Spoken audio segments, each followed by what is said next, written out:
This is for all my lovely grandchildren because we can't see each other and hug and kiss at the moment, so I'm going to read you some stories.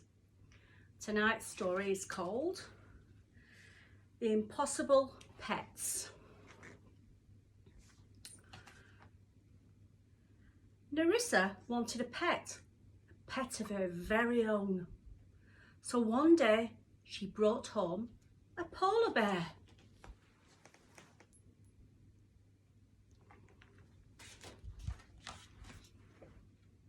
How lovely, said her parents.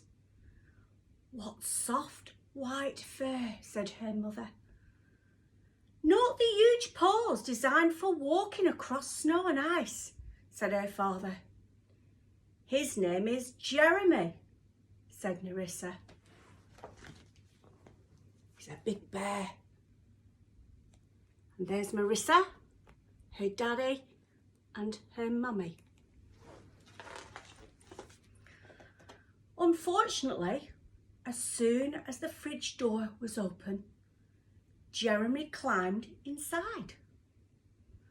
Don't worry, said Nerissa's father. Everything is under control. But it wasn't.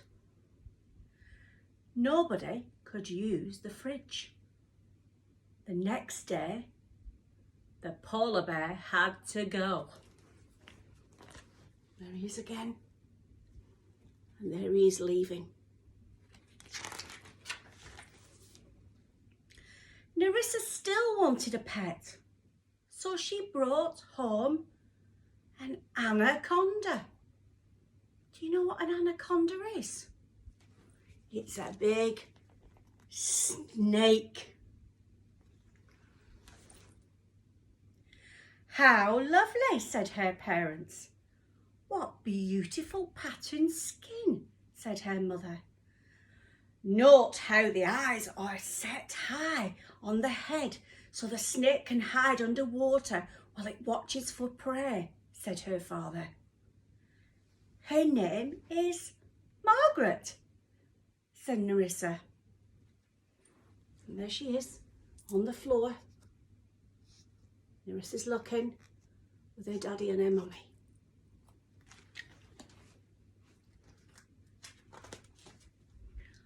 Unfortunately, there was a misunderstanding when her father went to have a bath. No problem, he said. Everything is under control. But it wasn't. It took all 6 of the Santor brothers from next door to untangle him from Margaret. The next day, the anaconda had to go. And there's Dad all tangled up in the anaconda. And everybody from next door trying to get him out of it.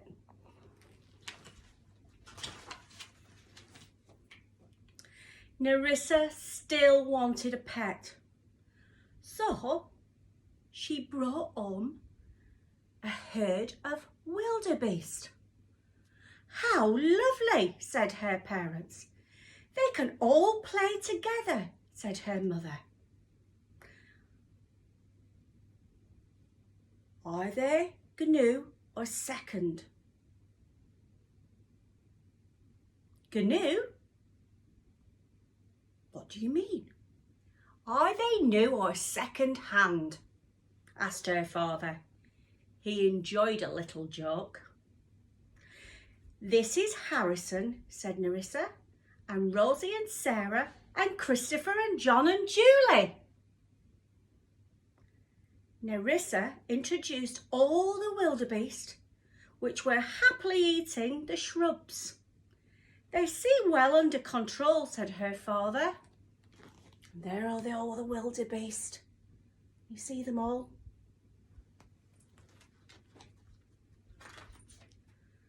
But they weren't, because the next day they decided to migrate south, as they always did at that time of year.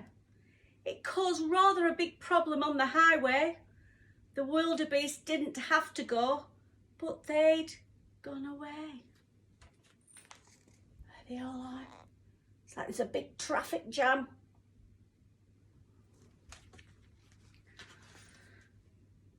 Still, Nerissa didn't have a pet.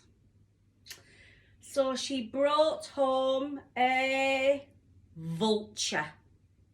Who knows what a vulture is? Well, a vulture is a big bird. How lovely, said her parents. What glossy black feathers, said her mother. Note the strong hooked beak for tearing up meat, said her father. His name is Mortimer, said Nerissa. There he is. There's Mortimer.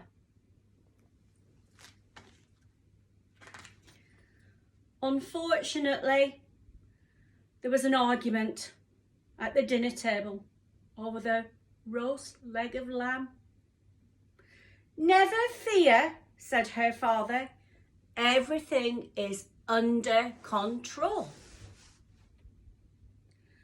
But it wasn't. The vulture was perched on top of the television, and so was the lamb roast. Uh-oh. Oh, well, said Nerissa. Oh, well, said Nerissa's father, perhaps Mortimer just wanted a TV dinner. The next day, the vulture had to go. And there he is, on top of the TV, eating the lamb dinner.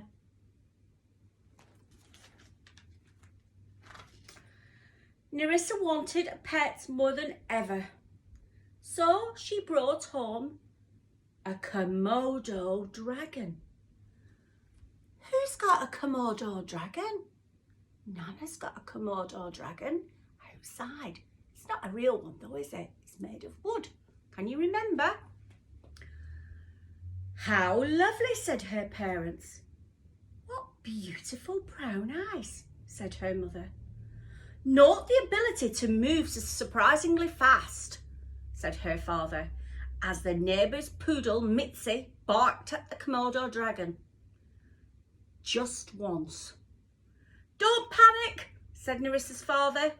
Everything is under control. Oh, look. Can you see the Komodo dragon? He's very big. He has big, sharp teeth. And next door's dog looks a bit scared. But it wasn't. And Mrs. Garble, the neighbour, was quite upset. The Komodo dragon had to go immediately. Her name was Charlotte, said Nerissa. Uh-oh. Can you see? Charlotte, the Komodo dragon, looks like it's eating somebody. Oh dear. I don't know what it is. I think it looks like a doggy. There, the Komodo dragon's going away in a taxi. The next day, while Nerissa was playing in the garden, a spaceship came down through the clouds. It was driven by an alien called Zax. He wanted a pet of his very own. So he took Nerissa back to his planet.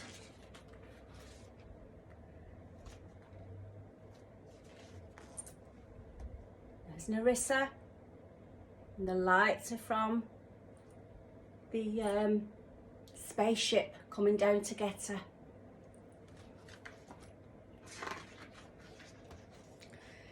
How lovely, said Zach's parents. So nice and small, said his mother. Not the 10 fingers and only 2 eyes, said his father. Her name is Zg, said Zux. No, it's not, shouted Nerissa. Don't be alarmed, everyone, said Zux's father. Everything is under control.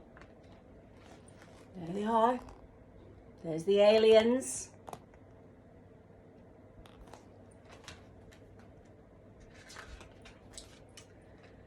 But it wasn't.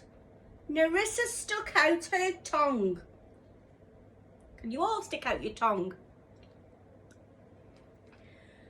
She pushed over a robot and kicked Zach's father rather hard on one of his tentacles.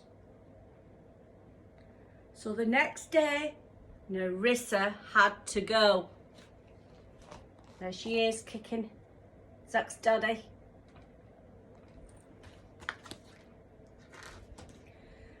Zux delivered Nerissa back to her garden.